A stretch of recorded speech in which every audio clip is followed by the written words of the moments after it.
Chapter 4. I waited until the movers left before I went up to my room. I guess I should have told them that I wanted my bed and stuff, but I didn't. Where I wanted my bed and stuff, but I didn't. What difference did it make? No matter where they put my furniture, it still wouldn't be like my room. To me, that's what's really important is how a room feels, not where the bed is. Parents don't always understand stuff like that. To them, the most important thing about a room is how it looks, whether you're or not you've picked up your underwear, stuff like that. But I wouldn't care if my room were if my underwear was stacked to the ceiling as long as my room felt right. I want a room where I can go and shut the door and feel like I've just closed out the whole world, where I can cry into my pillow or make faces at my mother. The trouble was that my new room was so big when I closed the door, it seemed like half the world was still in there with me.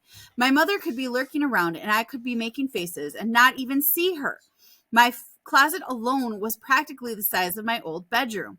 I know big closets are supposed to be real great, but personally, I like my closet small. When your closet's too big, dead guys with hatchets could hide in them. It doesn't matter that you know dead guys with hatchets aren't real. When you're awake at midnight, even a pretend dead guy can be scary business. Sometimes I have an overactive imagination. It's hard to admit this, but even the bathtub in my new house scared me. It was the old-fashioned kind. Instead of looking like a normal bathtub, it had 4 legs with claws on the bottom. The first time I took a bath, I was practically positive the tub would take a step backward. The tub took a step backward. I didn't bother telling anyone. Why should I? When you have an overactive imagination, no one believes anything you say, even if it's true. If King Kong reached into my window and squished me to death, my father would think I squished myself. Can I get my color picture?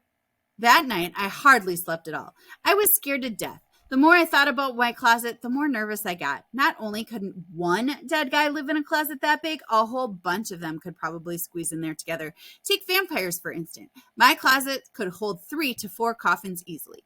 Also, it didn't help matters any that my windows didn't have curtains on them yet. I could look outside and see the tree perfectly. It didn't look like a tree, though. At night, it looked like a huge ghost with twisty arms and bony knuckles. I figured it was probably waiting for me to go to sleep so it could reach inside and tickle me. The other thing that drove me crazy was wondering where George Washington slept. My father might have been kidding, but it didn't make any difference. Even if old George never slept in my room, who knows how many other dead people did. I know they weren't dead when they were sleeping here, but they're dead now. What if they left something in the closet and came back to get it? What would I do if dead colonist came back for his pillow or something? When my mother got me up the next morning, I was still a little jumpy. My body felt tired, but my eyes were darting around all over the place. "Well, you look alert this morning," said Mom cheerfully. "All ready for your big day?" Big day, I thought. What big day? Wasn't yesterday my big day? My mother started looking through the boxes of clothes still heaped on the middle of my floor. "What do you want to wear today, Howard? Jeans okay?" I grunted. What did I care what I wore? I didn't know anyone in Massachusetts. It's not like I was expecting a lot of visitors. As a matter of fact, I wouldn't have minded spending the day in my Porky Pig pajamas.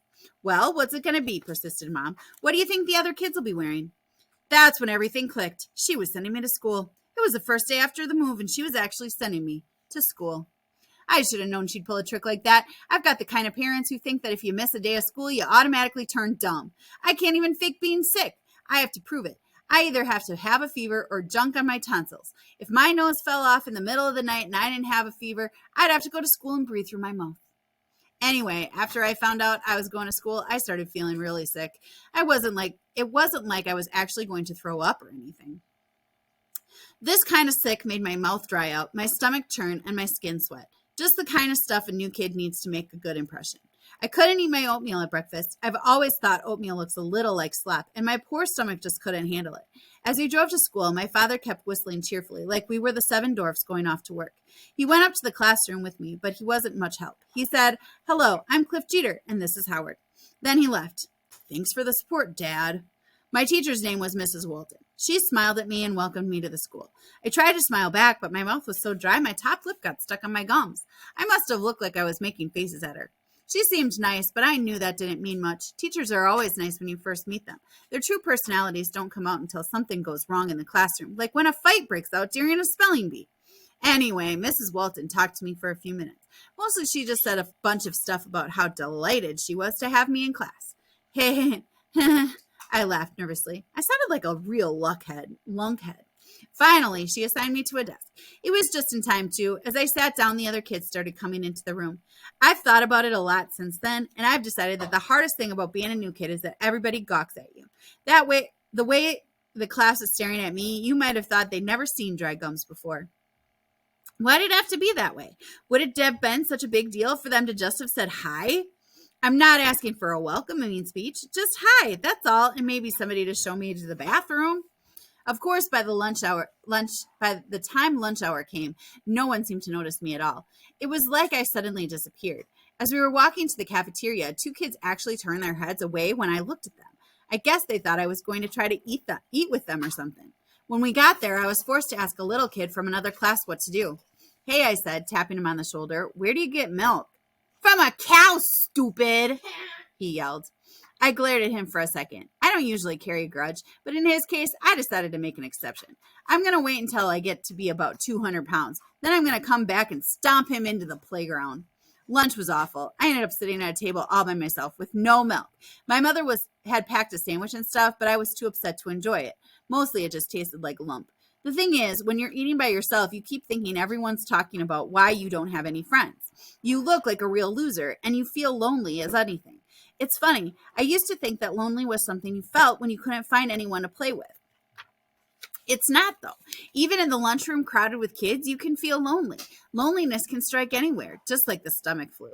After I finished swallowing my lump, I wasn't sure what to do with my trash, so I just left it on the table. On my way out the cafeteria door, some man grabbed me by the back of my collar. He didn't say anything. He just spun me around and pointed at my trash. I would have appreciated it if he'd have told me what I was supposed to do, but he just kept pointing. Finally, I walked over and picked it up. I'm new, I explained nervously. Without saying a word, he pointed to a big orange can with a smiley face painted on it. Oh, I said, meekly dropping my garbage inside. I had seen the can, but I wasn't sure if it was for trash. Where I come from, garbage cans don't look that happy, I explained. Recess was practically worse than lunch. I just sort of wandered around trying to look like I fit in somewhere. I made a lot of trips to the water fountain.